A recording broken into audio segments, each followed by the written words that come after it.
feel like I should feel like I should feel like I should feel like I should go. Go. Feel like I should go. Feel like I should feel like I should feel like I should feel like I should go.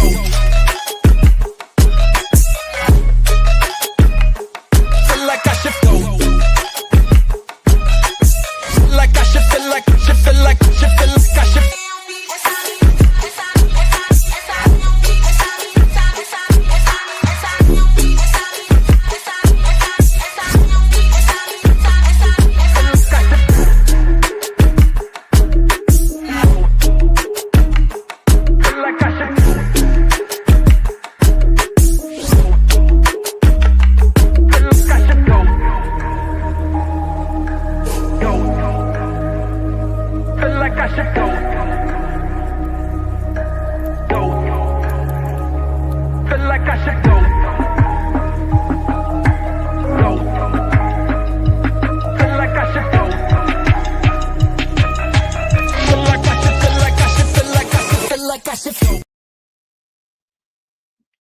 Hey, what's up, University? This is our second stream of the day, huh? Yeah, man. How you doing, John? Doing well. This is your third, I guess that would be. Yeah, I've been streaming all day. I've been working too at the same time, though. So I'm not a full-time YouTuber or nothing. Either. Hold on, give me 1 second. Yep, go ahead, take your time. We got Daniel Nixon in the chat. What's up, Daniel? Free John from the DC housing system.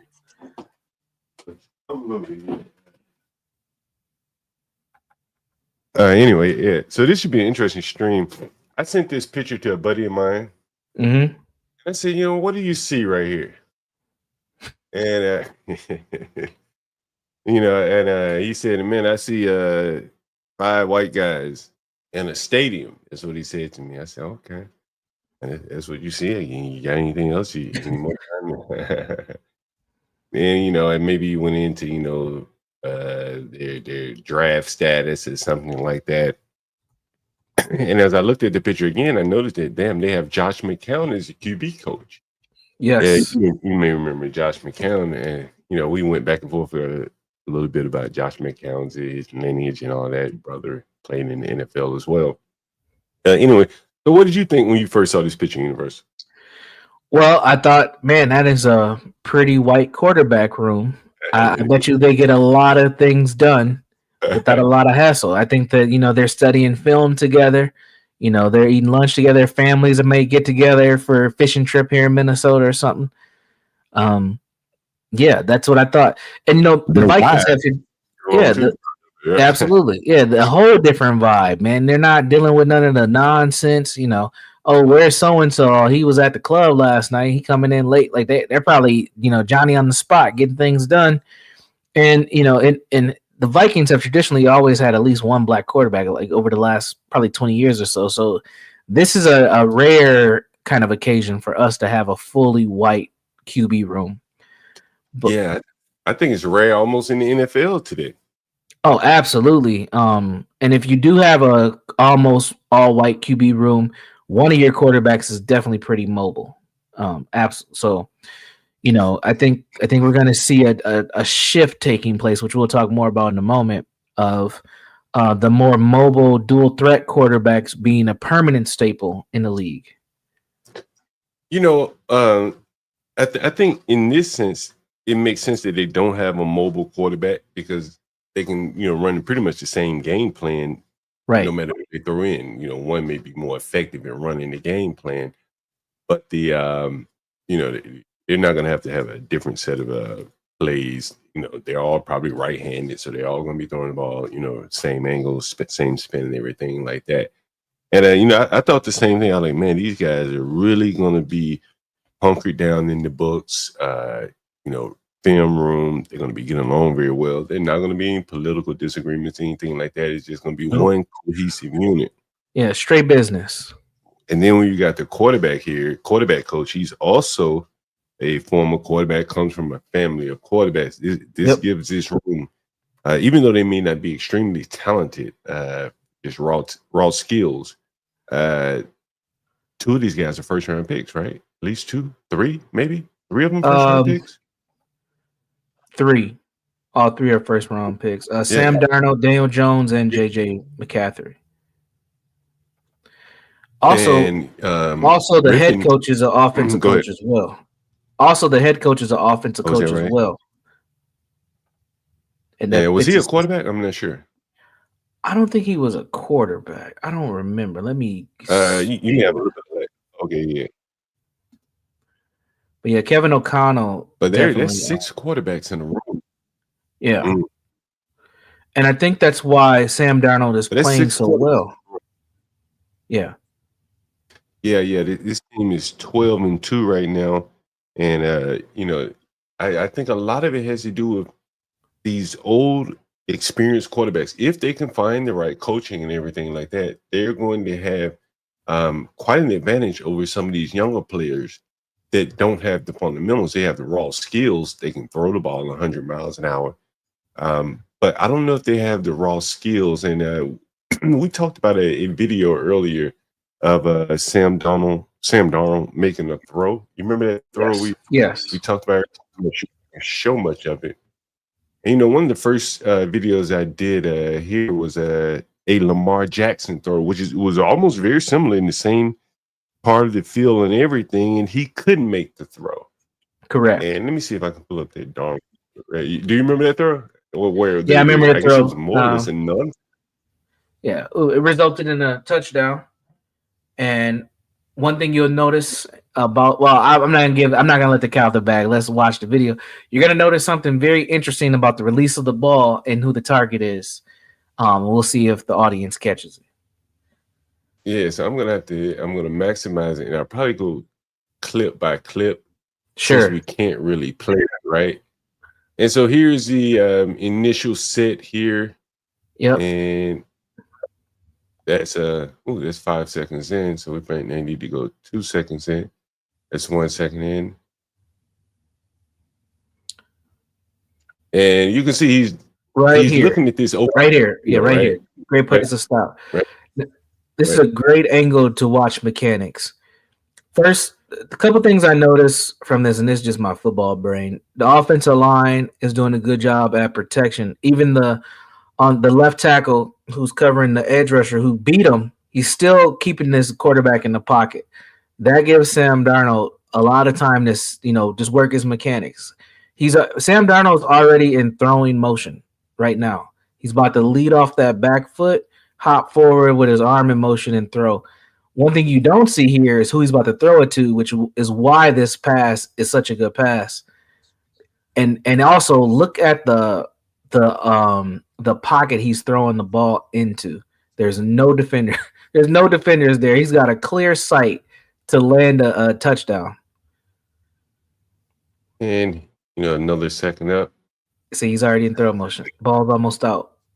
And what I'm seeing here is that he knows that this linebacker can't get deep enough if he puts the ball in the right place, right? He knows he can't get deep enough. He just throw it over his head. Yep. And that's basically what he's doing. Look at that. Look where the ball is, John. Can you go back a little bit more? Look how fast that ball got there. I mean, less than a second. The ball is already pretty much to the wide receiver. Yeah. I mean, that's a 20-yard pass right there. Yeah, and the defender doesn't have a shot. Not even close. He'll look like he does, but in reality, he doesn't.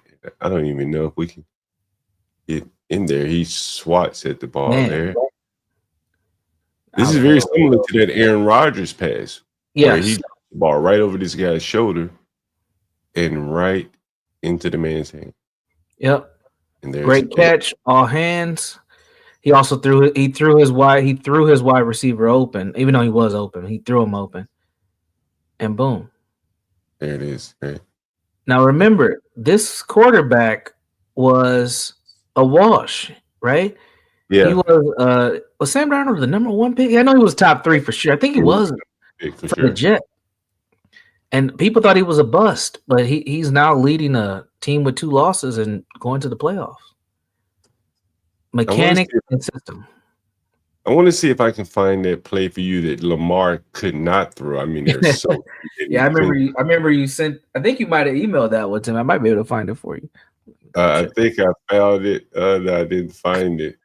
I could just look on my stream here and just find it, but I wanted to find a clearer video of that picture of that play. Let's see if that is a touchdown right there. Did that become a touchdown? I'm not sure.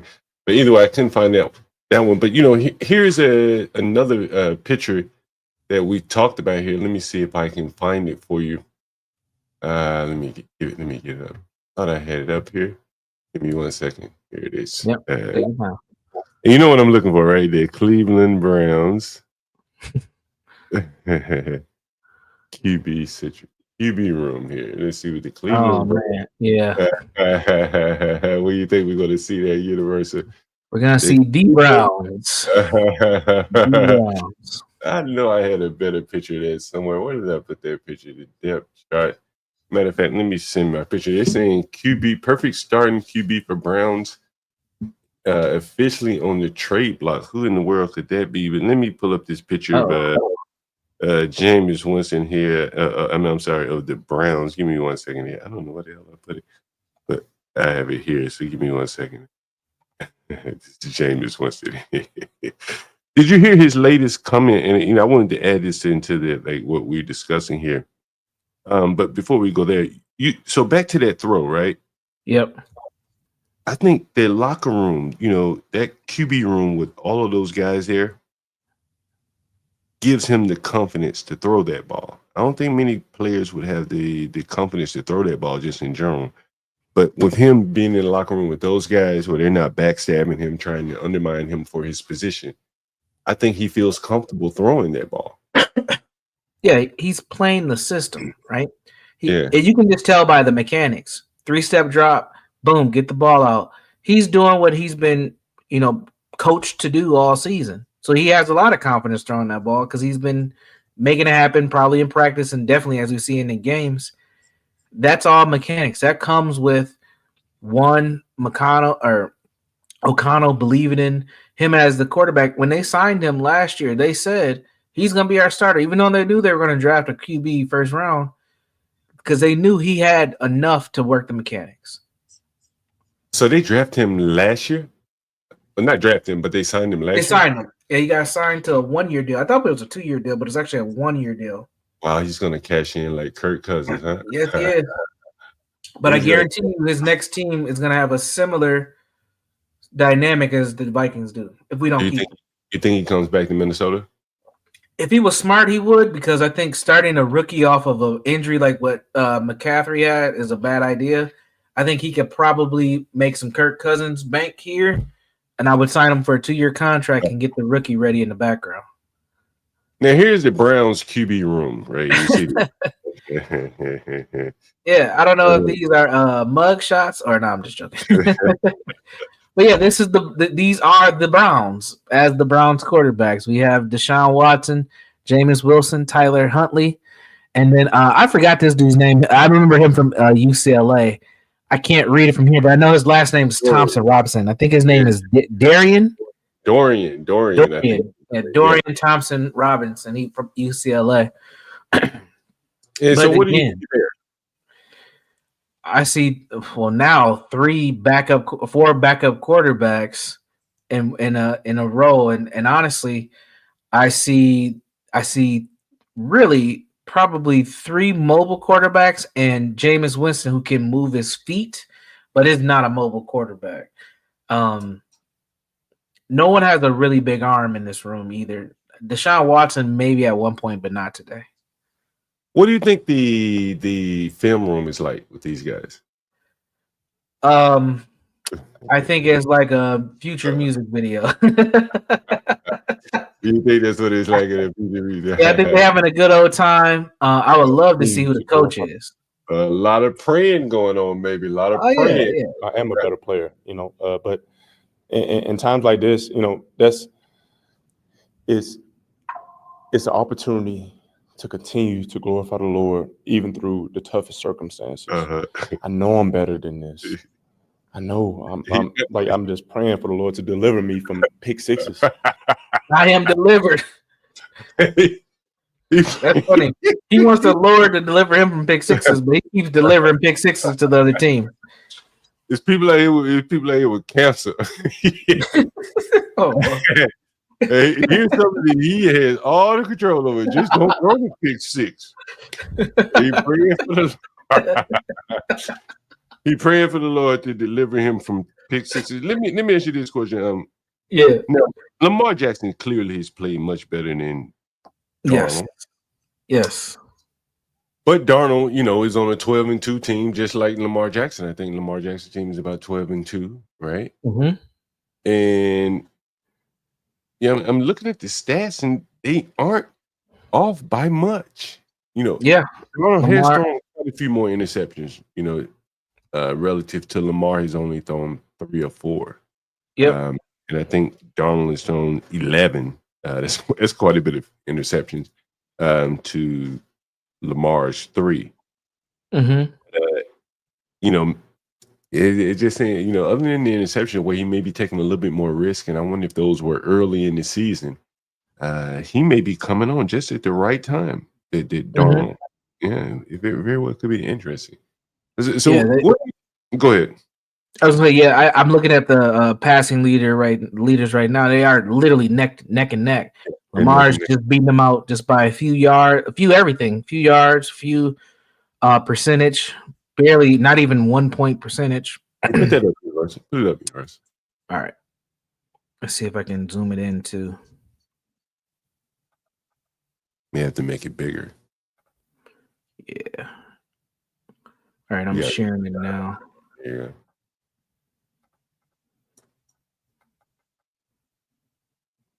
So, who's at the top? Is that Joe Burrow at the top? Joe Burrow. Probably the only pocket passer that'll be left in the next 6 years. Yeah, that's true. He might be the last one standing, honestly. But as you can see here, we have Lamar Jackson and Sam Darnold.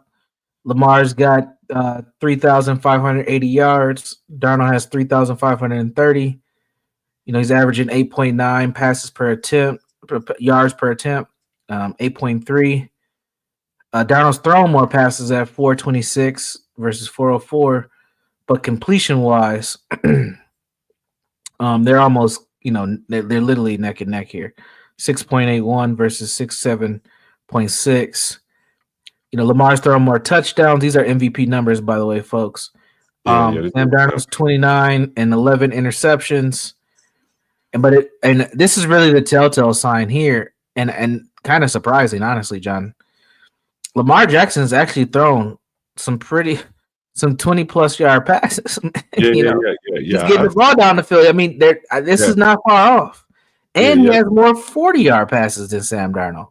Yeah. I've seen his offense is pretty explosive. Yeah, that is for sure. And this is what scares me about the Vikings. Even though we are winning well, this is not good. Yeah. 42 sacks.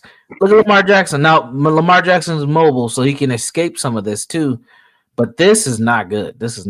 Yeah, no, I noticed that quite a bit of sack yards lost as well. One of the things he isn't doing, one of the stats that is not shown there is that he's not fumbling the ball at the least. Right. He's sacked, and that kind of points to the fundamentals that I think about. If the quarterback keeps the ball up, he's less likely to get strip sacked and lose the fumble. I just wanted to see who was getting sacked the most. Of course, your boy. I think they're gonna have to replace him after how he behaved on the sideline. Did you see that on Monday night? Yeah, was he over there just basically crying on the sideline there? Yeah. It wasn't good. Apparently, there is like a mirage, a montage, I guess you could say, of him doing this. Was he at Oklahoma before he went to USC? Yeah, he was at Oklahoma first. I guess he was crying or laid out on the bench there, and then of course, the magical scene at USC where he jumped into his mother's bosom, and then just this past weekend where he seemed like he was just in such agony there. I've often wondered, University. I've had friends that we talk back and forth about sports, Why would anyone ever draft these people? If we can see these obvious red flags, why do people overlook them and draft these people? I think in today's world, it's because of the following that they have. And these players are coming in as individual brands, and they're bringing an audience and views, and they're able to sell for you. Caleb Williams was a Heisman Trophy winner. He's got a big brand. So by bringing him in, what that does is it helps you sell. Also, it gives a lot of hope to the city. Like Chicago was excited to have him. Fingernail polish, crying on it with his mom and all. They were really excited to have him. And I think that helps give some legit focus on a team that really has struggled for quite some time. And I think that so people will suspend kind of that judgment of concern so that they can make some sales. But also, go ahead. One last point. I also think that in football, more so than, let's say, basketball, the players have become much more expendable. And teams are not afraid to take a risk today and trade somebody within a year or two. And I would say what kicked this off is when Josh Rosen was traded from the Arizona Cardinals, I think to the Dolphins, and they got that first round pick to get Kyler Williams. I do remember that. Kyler Murray. That's when it all changed, because that's when people said, "Oh, it's okay to draft a quarterback one year and then ship him out the next." That changed the game. Do you remember this? Do you remember this, Universal? This is what I think it all boils down to. Here, I'll stop sharing. Oh, sorry. No, you're good. Let me know if you can see my screen. Not right now. All right, this is what I think it all boils down to, Universal, honestly. This is why I think the Redskins chose RG3. And then they drafted Cousins later on. Yeah. This is what I think it boils down to. Can you imagine Dion's son not being drafted in the first round because someone's afraid of the bullshit they're going to have to deal with his father, or the Cam guy who's only had 1 or 2 years in college where he's played. He hasn't. It doesn't really have a body of work there, but maybe he should go back for another year if it's possible, or maybe he should be a backup where he likely will be. But this is what I think it is, Universal. Roll the tape.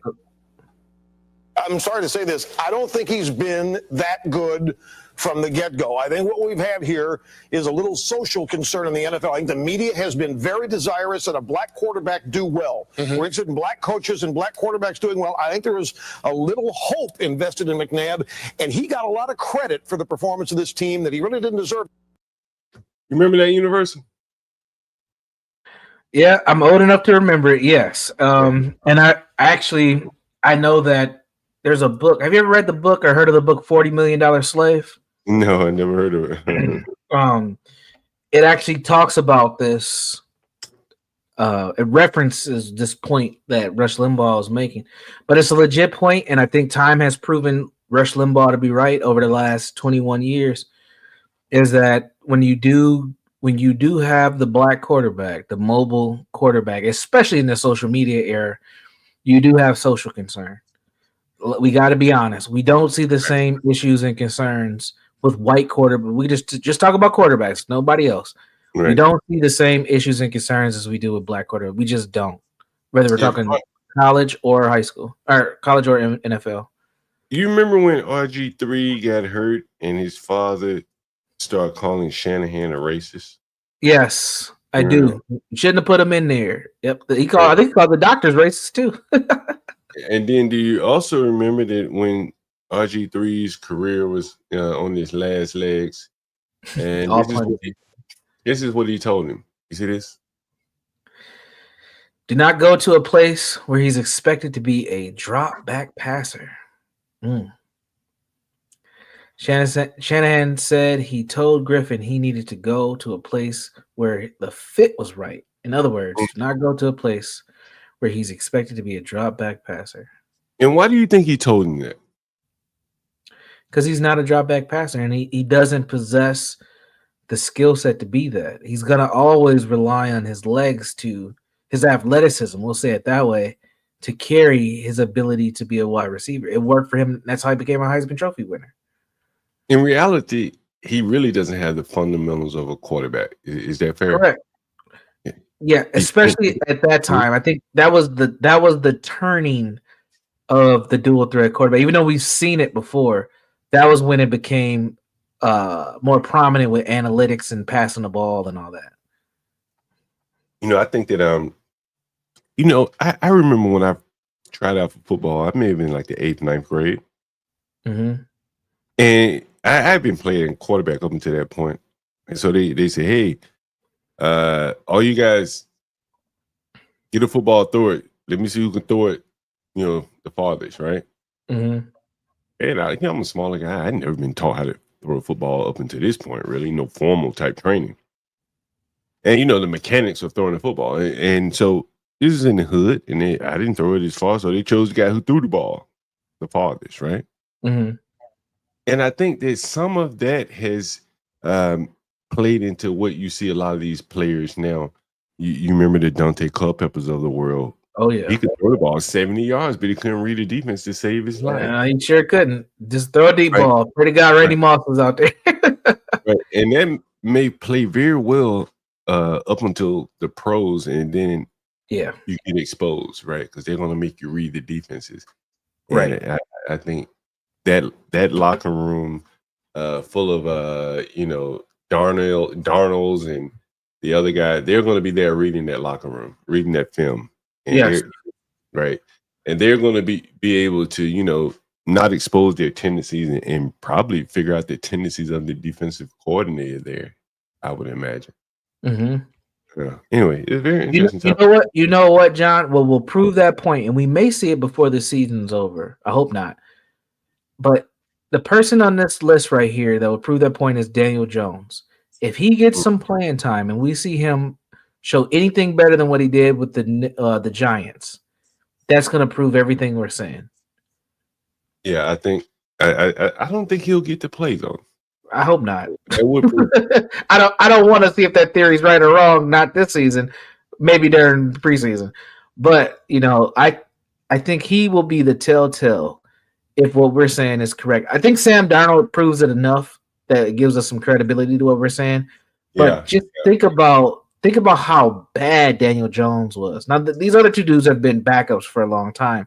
Yeah. But Daniel Jones was so bad that he literally signed a contract last year and got cut, not benched, cut in the middle of the season this year. That's pretty bad. Yeah, that is. That's bad. Yeah. I didn't even think about that. There was one other topic. I know I have it by email before we get out of here. Here's a topic I wanted to show you since we've been talking about quarterbacks and the diminishing like fundamentals. Yeah. Here's the text I want to show you, or a tweet I want to show you. Take a look at this universal. Let's see. And here it is. Yes. Yeah. Amazing, right? That is amazing. Yeah, this is a telling tweet of where we're headed. And honestly, John, I probably might even have something to help prove this point even further when you look at the oncoming recruitment class for the 2025 young people, NCAA. So what the tweet says is Kirk Cousins just got benched, Brady retired, Peyton retired, Eli retired, Breeze retired, Rivers retired, Big Ben retired, Matty Ice retired, Favre retired, Palmer retired, Warner retired, and Roma retired. The pocket passers will not exist by 2040. The fundamentalists. Yes. And I honestly think that he is being conservative with his estimate. I would say the pocket pass is probably going to be gone by 2030. And I think the pocket ultimately, but I think the pocket passers who remain, the Joe Burrows of the world, those are going to be the guys that are going to dominate because at the end of the day, fundamentals, even if the trend is dual threat, the more fundamentally sound guys are going to have the better outcomes team-wise. The runners are going to get hurt. The running quarterbacks at some point will sprain an ankle, get fallen on the wrong way, get hurt. Let's kind of switch it to Shedeur. This is when the ladies start coming in. I'm looking at this and I say, this is why he wants to go to the Giants. He gets to avoid what's the boy Mahomes? Yeah, and he gets to take on 3 weak franchises. The only one he really has a chance at, he has a struggle with are the Eagles. Yeah, I think he's the best fit for him. What do you think? I think New York fits him personality-wise. He can do the flashy stuff, and he'll get the attention. Now, it might not be good for him, but it fits him. I also think having a division with all black quarterbacks is going to be fun, especially this division. I don't want to say anything. I just want to let it go. I was just going to let it go. You know that. I think that's going to be really interesting, especially that division, because the Cowboys are going to continue to get all the focus. I think the Commanders are coming on, and if they're building that new, I think you mentioned they're building a new stadium. That's going to bring a lot of eyeballs too. And the Eagles just are always solid. So anything with New York improving or getting a Shador, oh man, like they're going to eat it alive. And the East is going to be, they'll be on prime time every Sunday. Every Sunday. And the Giants, since they're so weak, they're going to have them on Thursday Night Football or something. They're going to get their shine, right? Who's going to dominate that division in the long term? You got 3 young, strapping black quarterbacks there. Who has the most fundamentals to dominate long term? Jalen Hurts. But I will say this: if Dak leaves and they find another quarterback, which I don't think he can, because I remember he has a no trade clause. Yeah, I think the Eagles are just going to keep dominating that area, probably at least for the next 4 years. Let's look at the Rams Seahawks. Well, let's look at the NFC West. I'm sorry. It's 2 out of the 4 got black quarterbacks over there. Damn. Yep, 2 out of the 4. Some will say Kyler Murray maybe he may be a half breed, but he may be mixed. He plays more like a black quarterback, he's definitely a black quarterback. For a little guy, and this goes to one of your other points, John. For a little guy, he does have a very good arm. He can spin that ball, but he's a baseball player. He's a baseball player. Yeah. The NFL South. Oh Lord, that's the toilet of the damn NFL right here. Yeah, I don't know why it shows. No wonder it shows me the NFC side, the AFC. The NFC East and the NFC South. Right? The NFC South. Oh my God! I mean, it's just a mess. Every team's a mess. There's one division. It doesn't show you. It's by division, and the NFC South is here, and they got Penix. They got the crybaby boy lost his girlfriend. The boy got his girl. He didn't lose his girlfriend. He got his girlfriend took. Man, that's different. Which one it is? In the Wizard of Oz, he'd be like the Scarecrow. Or with more with no heart. Oh, he'll be the lion, man. He ain't got no heart, man. No one with no heart. Yeah, and we're gonna probably see a new quarterback here at some point, I would imagine, right? Yeah, they got to do something. Their car is I think the tread on his tires are getting real low, so they're gonna have to make a move here pretty soon. Who I think they're gonna gun for? Arch Manning. Can you imagine? The Golden Boy returns home in New Orleans. Fundamental quarterback too. Yep, follows John. He's not just a fundamental quarterback. He can run. He is honestly, I think, the new prototype for what the quarterback's going to be. He can be a pocket quarterback, but he also can get out there and get you 20 yards real quick. And he got that swag too. That's a white boy with some New Orleans down south swag. He's like a white Creole. Yeah, you gotta watch him. You can tell he's been around some black players for sure. He like Paul Wall. Yeah, he's like Paul Wall. He's a good code switcher. Yeah. This is why I think Shador did not want to go to the Raiders. Yeah. If he's there, he's in trouble. If he goes to the Raiders, he's in trouble. Again, I think that Travis Hunter does better with the Raiders than Shador would.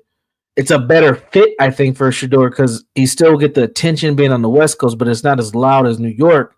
But that division, Well, Mahomes gonna run that division for the next 10 years. He's gonna be there for a while, and then you have to get through. Oh my God, I'm blanking on the name, but you got to get through the Chargers quarterback, and then you got Bo Nix, who's pretty solid. I mean, solid quarterback. So yeah, if I'm not. Who's the quarterback in Denver? Is that Sean Payton? Sean Payton's the coach. And he's what, about his 60s? Yes, he's in his 60s. Yeah, He could coach another 5 years. That could be trouble. You don't want that. Yep. Hell, he might go longer than that. Belichick just got another job in college of all things, so he might go longer than that. Honestly, I would say this is the division for him right here. Yeah, he can come right on to the Vikings. That'd be amazing. I'll take Shador on the Vikings. That'd be great. That'd be a great fit. I'm talking about the Bears. Oh, you think they're gonna sell Caleb down the river that quick?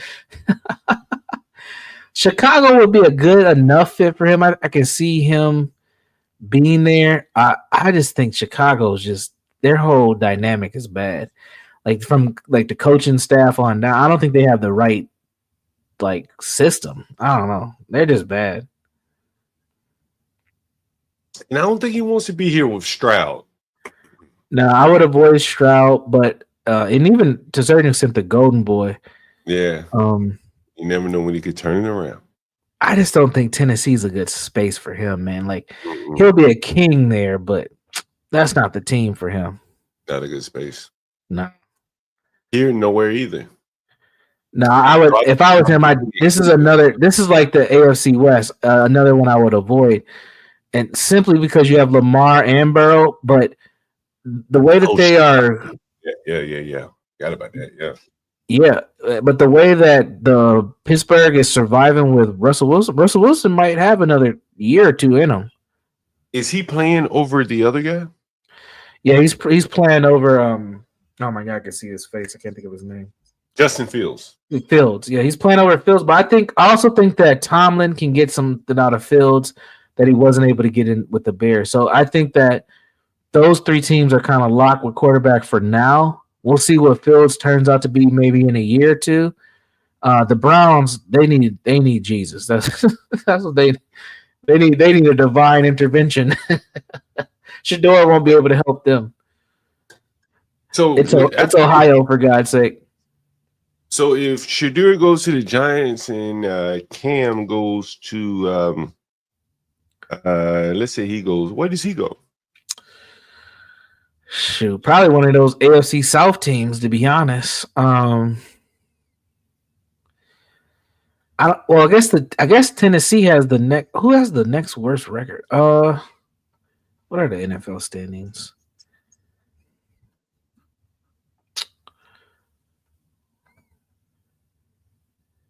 I think that for me, the top three draft picks right now is Hunter, Shador, and then Ward. Now, who's going to get those top three picks? It could be New England. They're 3-11. The Browns. Oh Lord, that's probably where he's going to go, John. The Browns are 3-11. I can see Cam Ward on the Browns. Filling up that black quarterback room. Jacksonville and Tennessee both have 3 wins and 11 losses. Damn, there's some awful teams this year. They both have it, but Jacksonville has their quarterback, so Tennessee's another option. Las Vegas has the worst record at 2-12. Actually, sorry, they're tied with the Giants. They're both 2-12. Carolina is 3-11. The Bears are 4-10, and then you got San Francisco at 6-8. Let me show you your face. Tell me if you know who this is. You know who that is? He looks familiar. No, I don't. I don't know. He looks like a former player. You want to take a wild guess at it? Who that is? Alliance for Decision Education. I don't know who that is. He looks like a former wide receiver. Let's see what Alliance for Decision Education is all about. See if I can Google that and see what Alliance for Decision. I don't know who that is. You don't know who that is? I know you need a lineup, though. I do know that. God damn. You need a lineup. Yeah. You need to go. You need to go to that black barbershop Kamala was at and get a lineup. God damn. Well, let's see. Let's see here. Alliance for okay. Alliance for Decision Education. And let me see if I can share my. Is that the same logo and all that, right? Yeah, that's the same. We believe that better decisions lead to better invest. You'll see where I'm going with this in 1 minute, University. All right.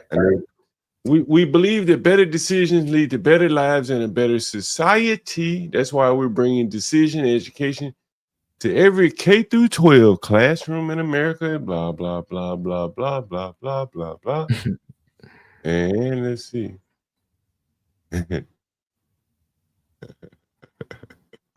Who is it? Who is that? University. You want to know who that is? Want to know who that is? University. Yeah, who is it? Let's see.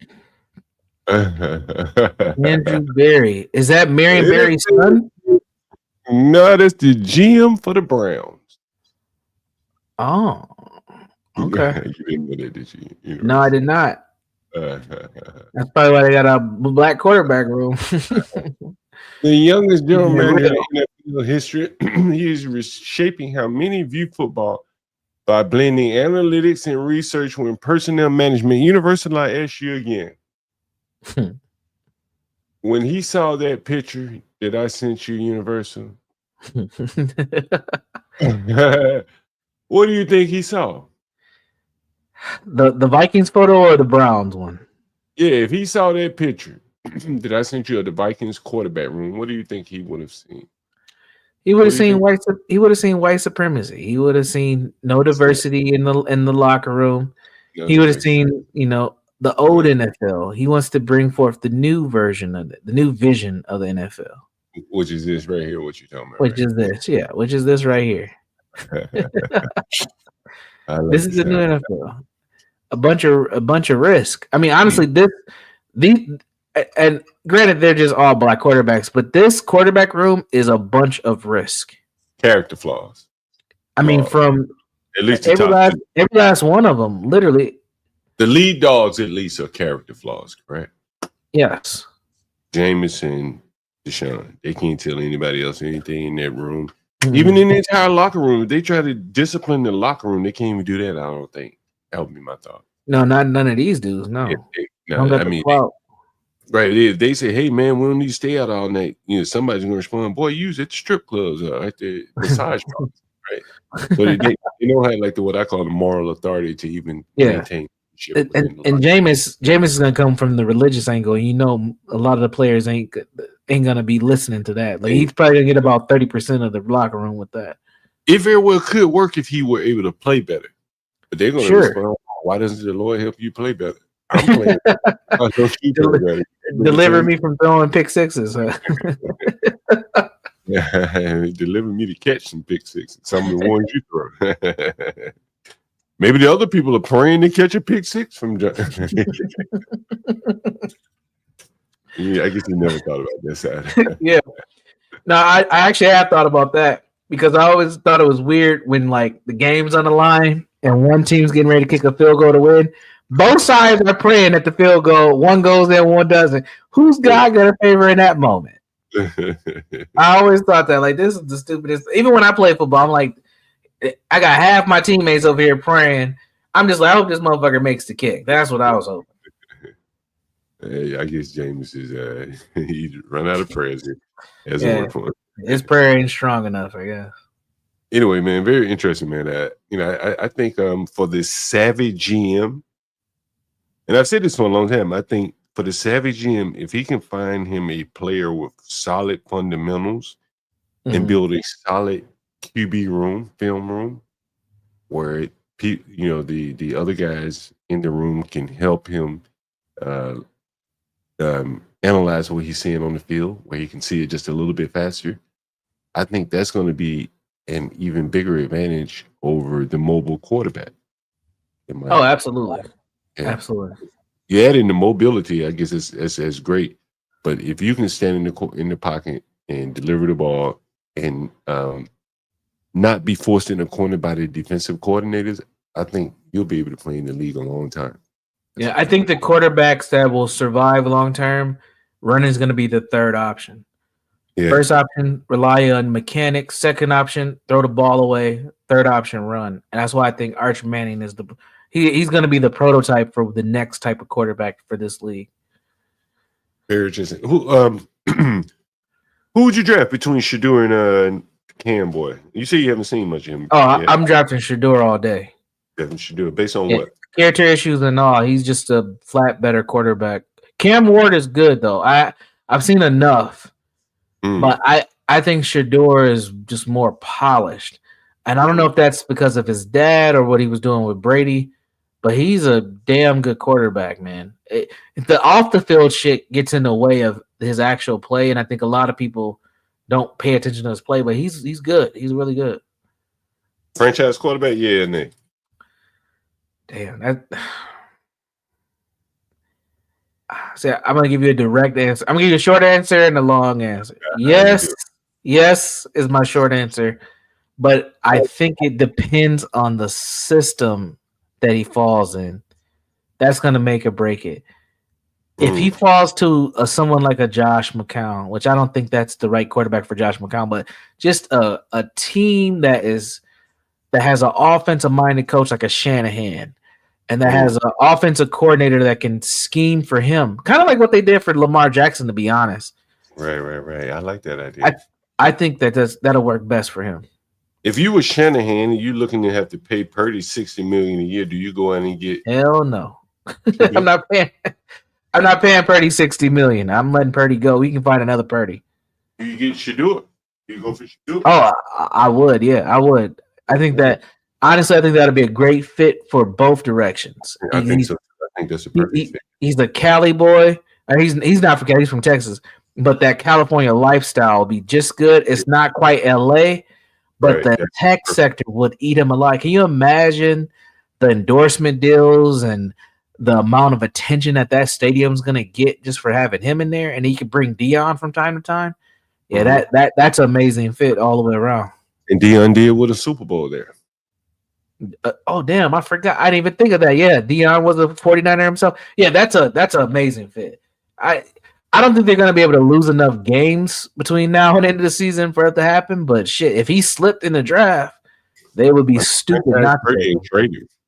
Could you franchise Purdy and trade him or something like that? I don't know. But what my thing is, when any of those teams we mentioned that are at the bottom take a flyer on Purdy and skip out on Shador, probably the Titans, but I can't see any of those other things. It'd have to be one hell of a package. Purdy and Ayuk. Oh, they don't want Ayuk anyway. They were trying to get rid of his ass early before the season started. It didn't work. But yeah, if you package those two, I can see the Titans biting on that. Hell, I can see the Panthers biting on that. Because they can say, all right, we can take a chance with Purdy, see if we can do anything with Bryce Young, and roll with it. One more question. What about Shanahan reuniting with Kirk Cousins? I think that will work, but I also think Kirk Cousins is done. I think that injury just took the wind out of him, man. I think he might be done. Oh, he's injured? What happened to Kirk? I'm talking about the injury he sustained last year. Oh, I see. I think that's part of why he's not playing as well this year, is because he's not the same person that he was last year. We got Nas 415. I think he's trying to get in. Let me see if he can get in. He says StreamYard's not working. He's a 49er fan. Yeah, he's diehard. 49ers drafting Shador. I tell you that, man. I think that's a magical fit right there. Yeah, that would be ideal, man. You got the history, and this the business opportunity. Shit, if I was him, that's what I would want, just to get in that tech sector, man. He'll be out of here. I think the bigger thing is Shanahan is strong enough as a coach to, he has a reputation and the analytical mind, the know-how football on the offensive side to get the most out of Shador, where Dion won't intervene as much. Yeah, he'll keep him at bay. Right. I also think Dion will respect that too. Yeah, I don't think many other teams can keep Dion at bay, to be honest. No. And honestly, I don't think the media will will help either because they're gonna keep asking him about his son and stuff. Like Yeah. you're gonna need a strong coach to kind of set a boundary there. Yeah, and I think Shanahan is perfect for that. But anyway, guys, it's been a great, great discussion. I know you left this conversation. It was just straight sports. Oh, sorry about that. Universal. Did I leave it? What did No, I you're do? good. I meant to send that to somebody else. I actually sent you the wrong. I sent you a video that I meant to send to somebody else. My bad. Yeah. I was trying to keep it on topic. I hope we did. Yeah, you kept it on topic. You told me to keep it on topic. We did it. We made it happen. Hey, anything else you want to chime in about that? No, man, but we do need to touch base with Portia to go over the picks because we don't know who won this last week, and we also need to pick for this upcoming week as well. I'm gonna go over there and check them out, see what they're doing on the other stream there. All right, sounds good. I'll probably be watching from the chat. So, all right, thanks guys for joining. This just a little football stream, something we saw interesting. We want to just cover it. Thank you again for joining us. Feel like I should, feel like I should, feel like I should, feel like I should go. Go. Feel like I should go. Feel like I should, feel like I should, feel like I should, feel like I should go.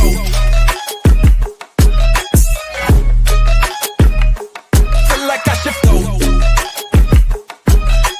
Feel like I should, feel like I should, feel like I should, feel like I should.